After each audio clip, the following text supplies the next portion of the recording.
Selamat berjumpa kembali dalam program Sound Doctrine. Saya Pendeta Wanda Dumais dari Sydney, Australia, menyampaikan pengajaran ini. Maranatha, Tuhan Yesus akan segera datang. Saudara yang kekasih, yakinilah hal ini, bahwa tidak ada yang kebetulan di dalam hidup ini. Sekali lagi saya mau katakan, tidak ada yang kebetulan di dalam hidup ini. Semua yang terjadi dalam hidup ini adalah kisah sambungan yang terjadi seperti sebuah garis lurus. Seperti sudah ada yang mengatur semuanya.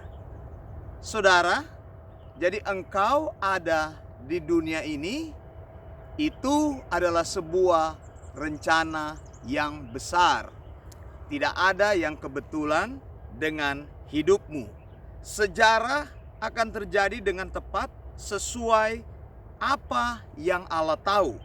Allah tidak pernah punya rencana B atau rencana pengganti, karena Dia tahu akhir atau ujung dari segala sesuatu.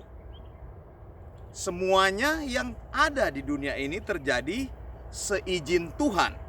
Sampai hari ini Allah masih berdaulat. Saya menulis hal ini atau saya menyampaikan hal ini kepada Anda untuk mengingatkan Anda bahwa Allah adalah pemilik sejarah dan Dia yang memegang sejarah.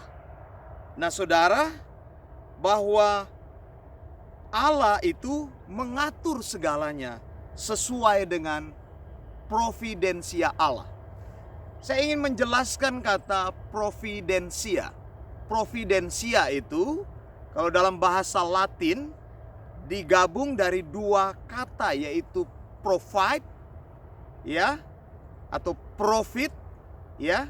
Itu artinya, provide itu artinya bahwa artinya di dalam bahasa Inggris artinya ahead atau looking forward, atau sesuatu yang sudah bisa diketahui sebelumnya. Sementara fide artinya melihat.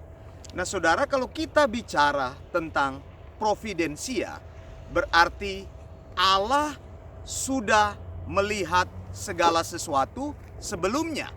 Saya ingin bicara kepada Anda, mengatakan hal ini mengenai providensia. Kalau Allah melihat, berarti Allah tidak sekedar melihat, melainkan Allah bertindak, Allah melakukan, Allah terlibat di dalamnya, bahwa Allah mengontrol segala sesuatu. Jadi hidup kita ini adalah hidup di dalam providensia Allah.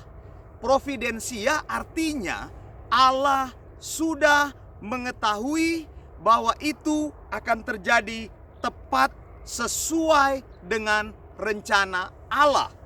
Jadi hidup kita itu tidak ada hidup yang keluar daripada rencana Allah. Semua yang terjadi dalam hidup kita adalah terjadi di dalam providensia Allah. Allah mengatur jalannya sejarah dunia ini. Allah mengatur hidup saya dan hidup Anda begitu rapi. Saudara yang dikasihi Tuhan, jadi saya mau katakan seperti ini. Di dalam segala rencana baik dan di dalam segala rencana yang jahat, di dalam kebaikan dan di dalam kejahatan, Allah bekerja di dalam semua rencana itu atau terlibat di dalamnya. Lalu Anda bertanya kepada saya, Pendeta Wanda, kalau begitu apakah Allah yang menciptakan kejahatan? Kalau begitu, apakah Allah setuju dengan kejahatan? Karena Pendeta Wanda katakan Allah bekerja di dalam kejahatan. Saudara, saya mau katakan bahwa segala sesuatu yang terjadi di dunia ini itu adalah providensia Allah. Baik dan buruk, jahat ataupun rencana yang baik, ataupun dosa, ataupun kebaikan, semuanya menjadi satu di dalam rencana Allah. Tetapi Allah bukan pencipta kejahatan. Ini harus kita ingat baik-baik. Allah tidak menciptakan dosa. Allah tidak menyuruh engkau untuk berbuat dosa, tetapi dosa dan kejahatan dipakai oleh Allah untuk mendatangkan rencana kebaikan di dalam hidup kita.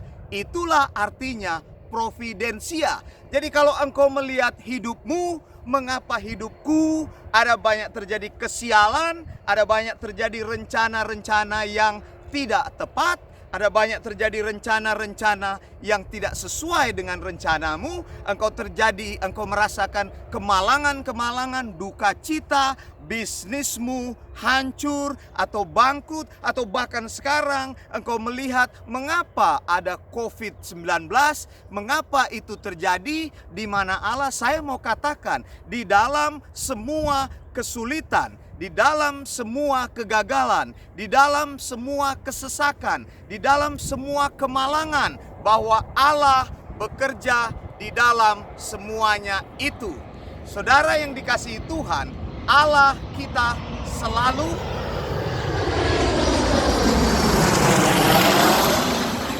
ini ada pesawat lewat, jadi saya lewatkan dulu pesawat, saudara. Saya ulangi sekali lagi.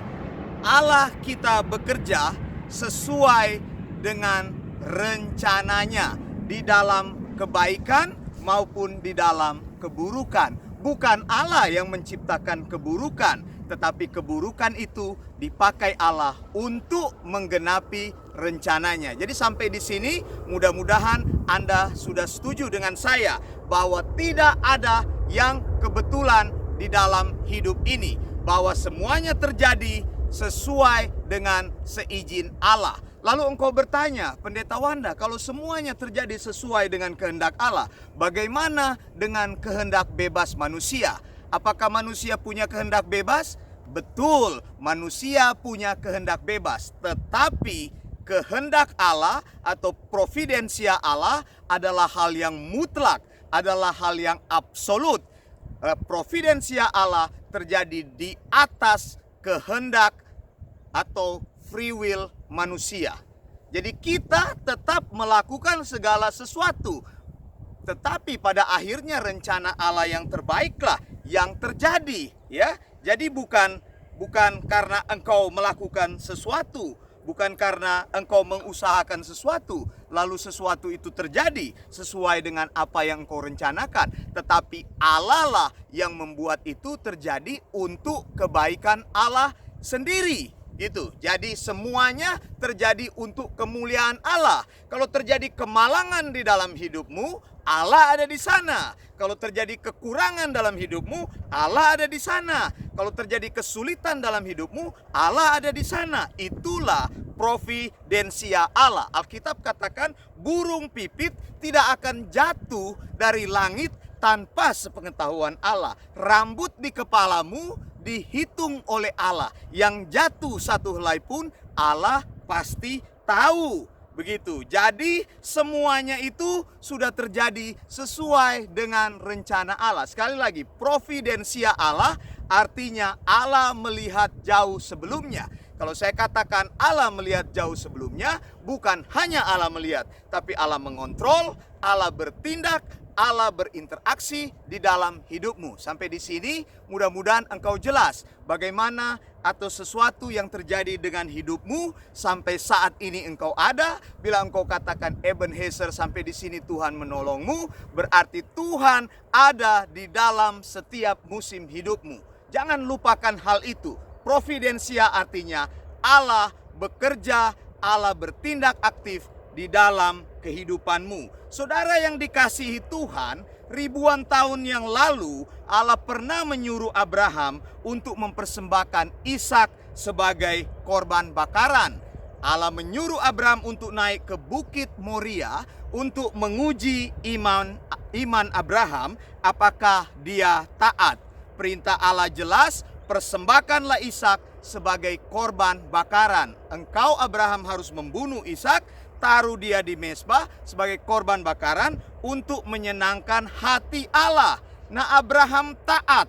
Tetapi apa yang terjadi, saudara? Bukan Ishak yang dipersembahkan di korban mezbah korban bakaran itu, tetapi Allah menyediakan di sana Jadi kan ada kata yang terkenal di situ, yaitu Jehovah Jireh, Jehovah Jireh. Ya, saya bacakan ayatnya di dalam Genesis 22 verse 14 dalam bahasa Inggris King James Version. And Abraham called the name of that place Jehovah Jireh, Jehovah Jireh, as it is said to this day, in the mountain of the Lord it shall be seen. Jadi dikatakan oleh Alkitab Allah melihat, artinya Allah menyediakan, Allah bertindak di situ, Allah campur tangan di situ.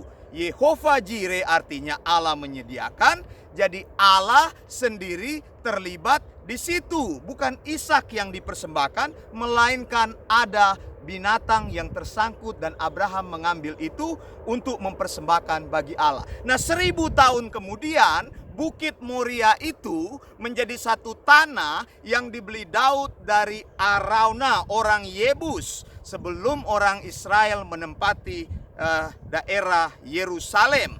Karena saat itu orang Israel terkena tulah yang berat, Raja Daud berniat mendirikan mezbah Tuhan di tanah yang dia beli dari Arauna, orang Yebus itu. Anda tahu tanahnya itu di mana letaknya? Itulah tanah tempat di mana Abraham mempersembahkan Ishak saat itu, lalu diganti dengan korban binatang yang Allah sediakan di Bukit Moria. Jadi di tempat itu Jehovah Jireh bukan hanya untuk Abraham, tetapi kemudian hari bagi Daud yang membeli tanah itu dari orang Yebus, dari Arauna. Nah, setelah Daud meninggal, Salomo mendirikan Beit Ha Elohim atau Bait Allah pertama di tanah di Bukit Moria, di mana pertama Ishak hampir dipersembahkan sebagai korban. Jadi coba lihat, kayaknya kebetulan-kebetulan, tetapi sebenarnya itu merupakan rencana sambungan yang Allah sudah kerjakan, saudara ya. Tahun 957 sebelum Masehi, bait yang megah itu diselesaikan oleh Salomo di tempat di mana Abraham berkata, Jehovah Jireh, Allah menyediakan atau Allah melihat, Allah mengontrol, Allah melakukan sesuatu. Jadi kalau dikatakan Allah melihat, Allah tidak cuma melihat diam saja, tetapi Allah campur tangan di situ. Nah, saudara yang dikasihi Tuhan, sebelumnya Yakub anak Ishak juga pernah membangun mezbah. Yakub pada waktu itu bermimpi, lalu dia bermimpi ada satu tangga yang panjang sekali ujungnya sampai ke surga. Lalu dia persembahkan korban di situ karena dia tahu Allah berfirman kepadanya, di tanah itulah, di Bukit Moria. Jadi disitulah bait Allah sekarang. Nah, bait Allah itu, saudara, sudah dihancurkan, saudara.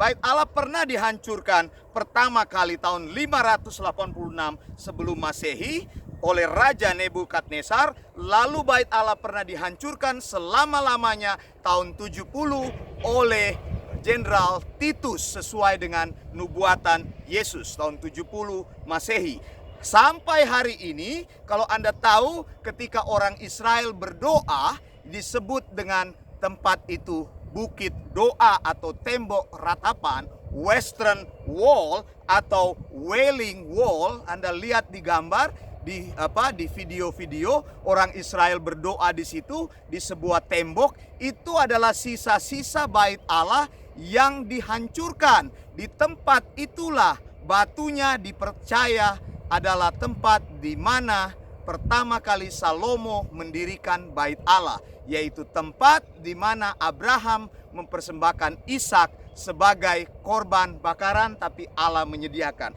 Tempat itu adalah Jehovah Jireh, ya, dinamakan Jehovah Jireh.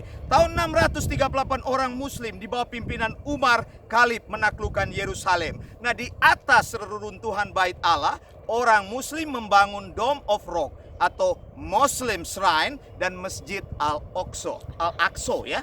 Jadi saya percaya sesuai dengan kebenaran providensia Allah. Satu saat kelak ketika orang Israel lihat sampai sekarang meratap di situ, di tembok ratapan itu berdoa, saya percaya di tempat itu kelak kemudian Tuhan akan mendirikan bait Allah yang ketiga. Rencana Allah tidak pernah gagal karena providensia Allah, Allah berdaulat atas segala sesuatu. Begitu juga dengan hidup Anda. Saya Pendeta Wanda Dumais menyampaikannya dari Sydney, Australia. Maranatha, Tuhan memberkati. Blessings.